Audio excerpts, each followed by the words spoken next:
हर पल आपके साथ। नमस्कार, आप देख रहे हैं अर्पण न्यूज और मैं हूं आपके साथ माधुरी तिवारी। प्राइम टाइम की खबरों में आपका स्वागत है। खबरों में आगे बढ़ने से पहले नजर डालेंगे अब तक की सुर्खियों पर। पीएम मोदी ने की बीजेपी शासित सीएम के साथ बैठक, सभी से लिया कामों का हिसाब किताब। बैठक में उप मुख्यमंत्री भी रहे मौजूद। चुनाव के मद्देनजर काफी खास बैठक। विहंगम योग के 98वें वार्षिकोत्सव में पीएम का संबोधन, कहा आज कि जितना जरूरी स्वराज उतना ही जरूरी सुराज। चुनावों के लिए वादों का सिलसिला जारी, उत्तराखंड में केजरीवाल का बड़ा ऐलान, कहा जब तक नौकरी नहीं तब तक युवाओं को मिलेगा 5,000 रुपए बेरोजगारी भत्ता। महाराष्ट्र के पूर्व गृह मंत्री अनिल देशमुख की जमानत पर हुई सुनवाई, 27 दिसंबर तक बढ़ी न्यायिक हिरासत। 100 करोड़ रुपए की रंगदारी मामले में गिरफ्तार। यूपी और उत्तराखंड में होने वाले आगामी विधानसभा चुनावों को लेकर कांग्रेस ने अपनी तैयारी शुरू कर दी है। राहुल गांधी खुद सक्रिय हो गए हैं और अमेठी में वह एक कार्यक्रम में शामिल होंगे।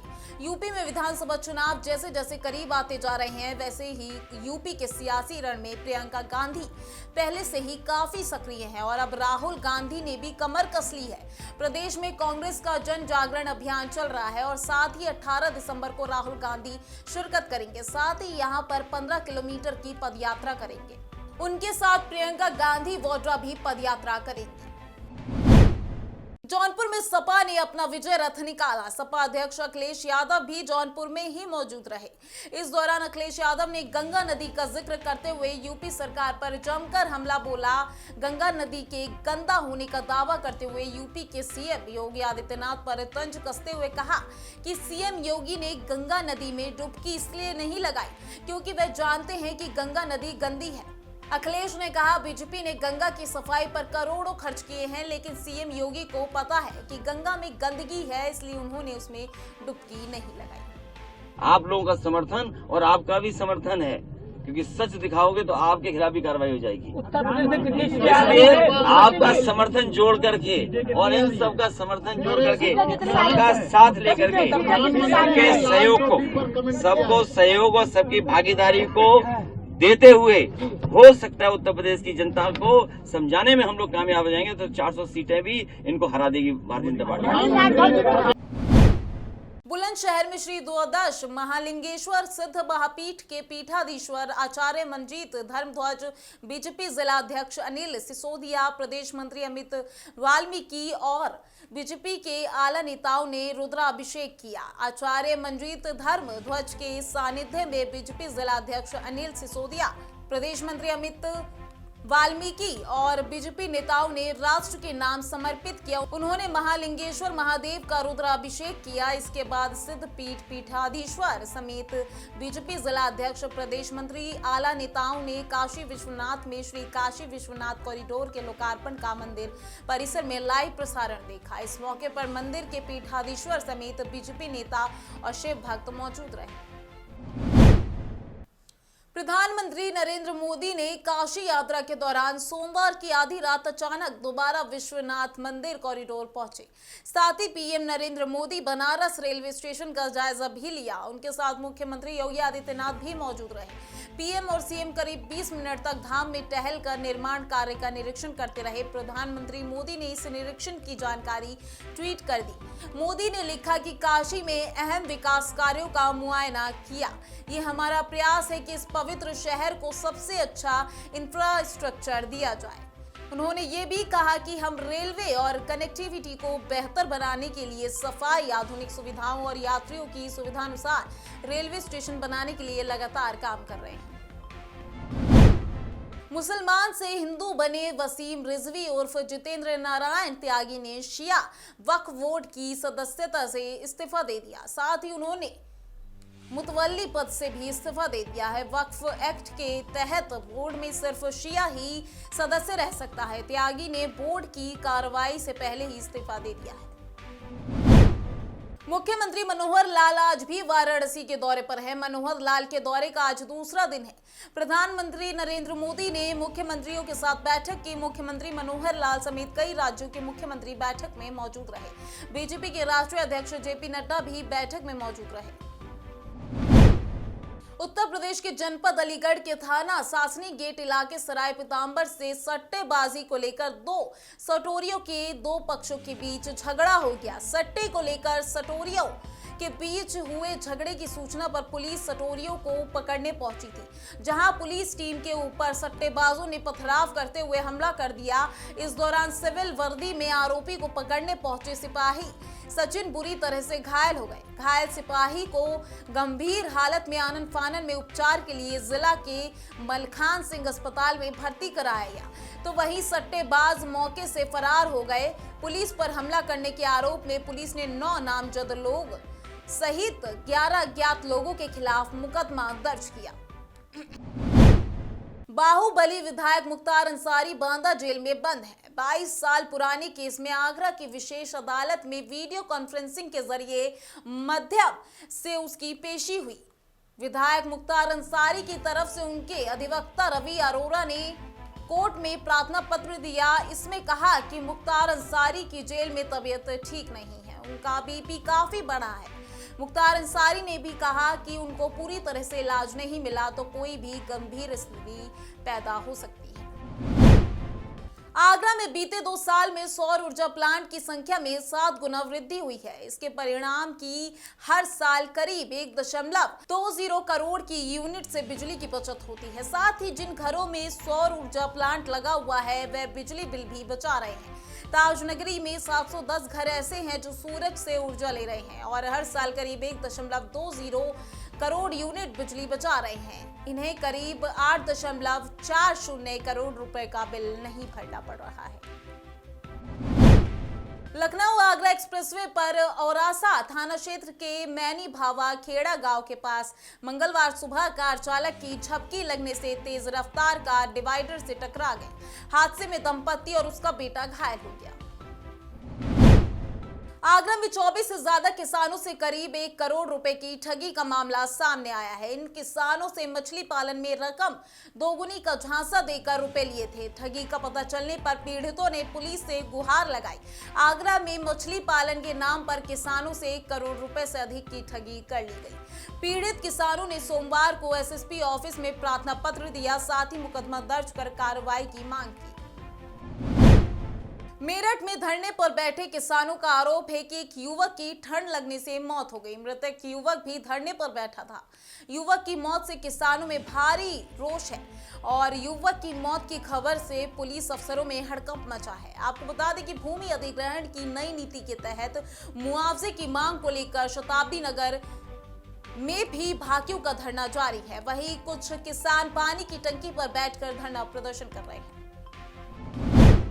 यूपी के बलिया जनपद के फेफना थाना अंतर्गत कपूरी नारायणपुर गांव से एक दिल दहला देने वाला मामला सामने आया है, जहां एक विवाहिता महिला के शरीर पर जलने वाला पदार्थ डालकर उसे जिंदा जलाकर मारने की कोशिश की गई है। इसका आरोप महिला के सास, ससुर और पति पर लगा है।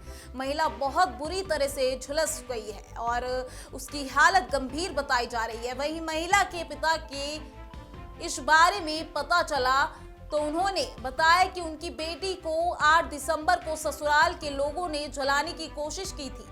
थाने में तहरीर दी गई लेकिन मुकदमा दर्ज नहीं किया गया। वहीं बीती रात पुनः थाने पर मुकदमा दर्ज कर कार्रवाई की बात कही गई, लेकिन तहरीर में दिए गए 2 नामों को ये कहकर पुलिस ने निकाल दिया कि वो इस मामले में नहीं है। पीड़िता के पिता ने गुहार लगाई है कि सभी आरोपियों को सजा मिले। उनका पिता, उनका सास बबलू ओझा, हाँ, हमारा साड़ू मिलकर तीनों आदमी मिलकर जला दिए थे। दादी और बाबा ना और पापा मिलकर दादी मम्मी को जलाए हैं रूम में बंद करके।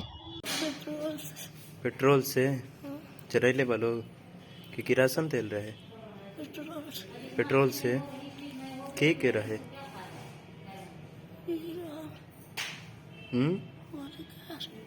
मलिकार और बूढ़ा बूढ़ी और लड़का फैका ना रही केहू न रहल, बस बूढ़ा बूढ़ी मलिकार 3 लोग। ये कब के बात हो? 6 साढ़े 6 बजे शाम के।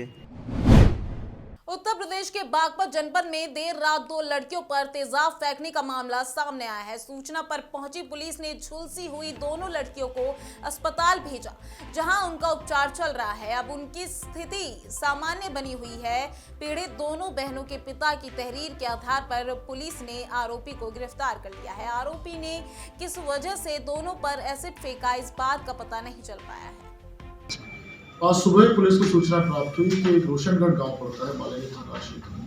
उस गांव में कल रात को 2 लड़कियों पर तेजाब डाल दिया गया। इसे सूचना प्राप्त हुई थी, पुलिस तत्काल मौके पर पहुंची। लड़कियों को अस्पताल पहुंचाया गया, जहां उनका उपचार चल रहा है। उनकी स्थिति सामान्य बनी हुई है।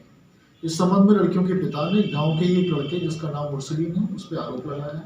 यह भी बताया कि मुरसलीन उनकी लड़की से लगभग 1 साल से फोन पर बात कर रहा था और एक तरफा प्यार करता था। इस तरह के आरोप उन्होंने लगाए हैं। मुस्लिम को पुलिस ने हिरासत में ले लिया है। आवश्यक वैधानिक कार्रवाई की जाए। यूपी विधानसभा सचिवालय ने विधानमंडल का 15 से 17 दिसंबर तक का कार्यक्रम जारी कर दिया है। बता दें कि 17 को सदन में अनुपूरक बजट पेश किया जाएगा। यूपी विधानमंडल के बुधवार से शुरू हो रहे हैं शीतकालीन सत्र में 16 दिसंबर को चालू वित्त वर्षीय का दूसरा अनुपूरक बजट और 2022 से 23 के लिए लेखा अनुदान पेश किया जाएगा। विधानसभा सचिवालय ने 15 से 17 दिसंबर तक का कार्यक्रम जारी कर दिया है।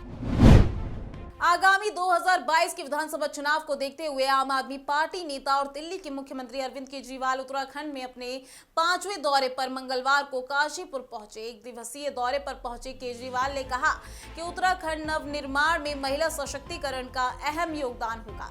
अरविंद केजरीवाल ने कहा कि मैं पिछले 3-4 महीने में कई बार उत्तराखंड आया हूँ और मैं जब भी यहाँ आता हूँ तो यहाँ एक गारंटी देकर जाता हूँ। मैं ऐसा इसलिए करता हूँ क्योंकि सालों से यहाँ दूसरी पार्टियों ने वादे किए और बाद में भूल गए। कहा कि मैं जब गारंटी देकर जाता हूं तो आम आदमी पार्टी के कार्यकर्ता कार्ड लेकर घर घर जाते हैं और लोगों के साइन करवाते हैं, ताकि बाद में मैं अगर मुकरा तो जनता के पास हमारी गारंटी का सबूत रहे। हमारी गारंटी से यहाँ के नेताओं को इतनी परेशानी हो रही है कि वो कोर्ट पहुंच रहे हैं। और आज मैं खासकर महिलाओं के लिए बात करने आया हूं। आम आदमी पार्टी की सरकार बनने के बाद 18 साल से ऊपर की हर महिला को हर महीने उसके अकाउंट में 1000-1000 रुपए डलवाएंगे।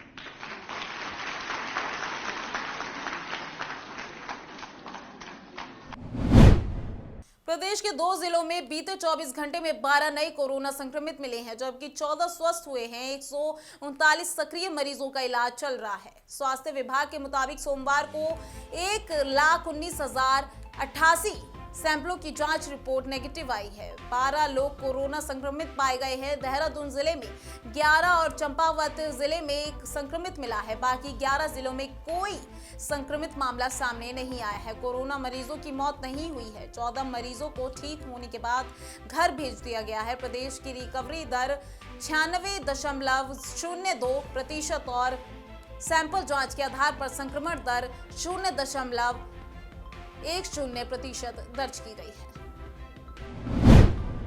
रुड़की में सोलानी पुल पर ईंटों से भरी ट्रैक्टर ट्रॉली में ट्रक ने टक्कर मार दी, जिससे ट्रैक्टर और ट्रॉली अनियंत्रित होकर सोलानी पुल की रेलिंग तोड़कर नीचे गिरी। वहीं सोमवार की रात पिथौरागढ़ से निशानी गांव की ओर जा रही ऑल्टो कार खाई में गिरने से एक युवक की मौत हो गई। रुड़की में हुए हादसे में ट्रॉली में बैठे 2 मजदूरों की मौके पर ही मौत हो गई। मंगलवार की सुबह करीब 10:30 बजे ईंटों से भरी एक ट्रैक्टर ट्रॉली लक्सर की ओर जा रही थी। जैसे ही ट्रैक्टर ट्रॉली लक्सर के पास सोलानी पुल पर पहुंची तो सामने से एक वाहन को ओवरटेक करते हुए ट्रक ने टक्कर मार दी, जिससे ट्रैक्टर ट्रॉली अनियंत्रित होकर सोलानी पुल से नीचे जा गिरा। बताया जा रहा है कि ट्रॉली में 2 मजदूर बैठे थे, जिनकी मौके पर ही मौत हो गई, जबकि चालक घायल हो गया। वाराणसी में आज पीएम मोदी ने बीजेपी शासित सीएम और उप मुख्यमंत्रियों के साथ बैठक की। ये बैठक यूपी समेत 5 राज्यों में होने वाले विधानसभा चुनावों के मद्देनजर काफी खास मानी जा रही है। बैठक में सभी राज्यों की तरफ से इस बात की जानकारी दी गई कि केंद्र की योजनाओं की जमीनी हकीकत क्या है और इनका काम कहां तक पहुंचा है। सभी सीएम से पीएम मोदी ने कहा कि अगर संगठन से मिलकर काम करेंगे तभी हमारी जीत पक्की होगी। इस बैठक में बीजेपी बीजेपी राष्ट्रीय अध्यक्ष जेपी नड्डा भी मौजूद रहे। बता दें कि आज पीएम मोदी को वाराणसी में दूसरा दिन है। सोमवार रात को भी इस तरह की बैठक हुई थी। गंगा आरती के बाद ये बैठक क्रूज पर की गई थी। पीएम मोदी ने सभी सीएम के साथ बैठक खत्म कर सर्ववेद महामंदिर पहुंचे। वहां पीएम विहंगम योग के 98वें वार्षिकोत्सव में शामिल हुए। वार्षिकोत्सव को संबोधित करते हुए पीएम मोदी ने कि हमारा देश इतना अद्भुत है कि यहाँ जब भी समय विपरीत होता है, कोई ना कोई संत विभूति समय की धारा को मोड़ने के लिए अवतरित हो जाता है। ये भारत ही है जिसकी आजादी के सबसे बड़े नायक को दुनिया महात्मा बुलाती है। इससे पहले उन्होंने कहा कि कल काशी ने भव्य विश्वनाथ धाम महादेव के चरणों में अर्पित किया और आज विहंगम योग संस्थान का यह अद्भुत आयोजन किया जा रहा है। इस दैवीय भूमि पर ईश्वर अपनी अनेक इच्छाओं की पूर्ति के लिए संतों को ही निमित्त बनाता है। सद्गुरु सदाफल देव जी ने समाज के जागरण के लिए विहंगम योग को जन जन तक पहुंचाने के लिए यज्ञ किया था। आज वो संकल्प बीज हमारे सामने इतने विशाल वट वृक्ष के रूप में खड़ा है। महाराष्ट्र के पूर्व गृह मंत्री अनिल देशमुख की न्यायिक हिरासत 27 दिसंबर तक के लिए बढ़ा दी गई है। जमानत को लेकर कोर्ट में सुनवाई हुई, लेकिन अनिल को राहत मिलने की जगह कोर्ट ने उनकी न्यायिक हिरासत बढ़ा दी। बता दें कि महाराष्ट्र के पूर्व गृह मंत्री आज 100 करोड़ रुपए की रंगदारी मामले में गिरफ्तार हैं। देशमुख फिलहाल मुंबई की ऑर्थर रोड जेल में बंद है। लखीमपुर हिंसा केस की आरोपी आशीष मिश्रा की मुश्किलें अब बढ़ने वाली हैं। सीजेएम कोर्ट ने आशीष मिश्रा समेत सभी 13 आरोपियों पर 307 धारा लगाने का आदेश दे दिया है। बता दें कि 307 धारा हत्या का प्रयास करने पर लगाई जाती है। मतलब अब हत्या के प्रयास की धारा 307 के तहत आशीष मिश्रा की जांच होगी। लखीमपुर सीजेएम कोर्ट ने आशीष मिश्रा समेत सभी 13 आरोपियों पर 307 हत्या का प्रयास, 326 खतरनाक हथियार से चोट पहुंचाना, 34 एक राय होकर घटना को करना और 3-25-30 आर्म्स एक्ट यानी लाइसेंस के दुरुपयोग को मंजूर किया। बता दें कि आशीष मिश्रा पर लखीमपुर में प्रदर्शन कर रहे किसानों पर गाड़ी चढ़ाकर कुचलने का आरोप है। विपक्षी दलों ने सांसदों के निलंबन को लेकर संसद में विरोध जताया है और विजय चौक तक मार्च निकाला गया है। इस दौरान कांग्रेस नेता राहुल गांधी सहित विपक्षी सांसदों ने संसद परिसर में गांधी प्रतिमा के पास 12 राज्यसभा सांसदों के निलंबन के विरोध में प्रदर्शन किया। राहुल गांधी ने मोदी सरकार पर हमला बोलते हुए कहा कि विपक्षी सांसदों के निलंबन को 14 दिन हो गए हैं। जिन मुद्दों पर सदन में विपक्ष बहस करना चाहती है, उन पर हमें बहस नहीं करने दी जाती है। जहां विपक्ष आवाज उठाने की कोशिश करता है, उन्हें निलंबित कर दिया जाता है। ये लोकतंत्र की हत्या है। प्रधानमंत्री सदन में नहीं आते। लोकतंत्र को चलाने का ये कोई तरीका नहीं है। इससे पहले संसद के दोनों सदनों में विपक्षी दलों के फ्लोर नेताओं ने राज्यसभा में एलओपी के कार्यालय में बैठक की। इस दौरान मल्लिकार्जुन खड़गे ने 12 सांसदों के निलंबन को रद्द करने की मांग को लेकर दबाव बनाने के लिए रणनीति पर चर्चा भी की। प्रधानमंत्री जानते हैं, उनके साथ उनकी टीम में है। हमने कहा उस समय भी डिस्कशन नहीं होने दी। जैसे इनको चुप किया है, वैसे ही उस समय भी हम सबको चुप किया था। हम यहां भी आए थे, हमने कहा था कि देखिए चर्चा करने दीजिए। सच्चाई सबको मालूम है। सच्चाई ये है कि किसानों के खिलाफ 2-3 बड़े पूंजीपति खड़े हैं। नरेंद्र मोदी जी आगे हैं। मैं अभी सोच रहा था, इनको राज्यसभा के चेयरमैन ने नहीं निकाला है,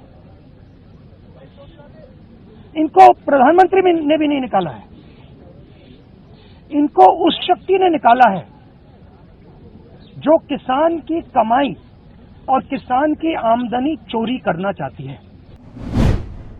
प्राइम टाइम की खबरों में आज के लिए बस इतना ही। देखते रहिए हर्पल न्यूज। नमस्कार।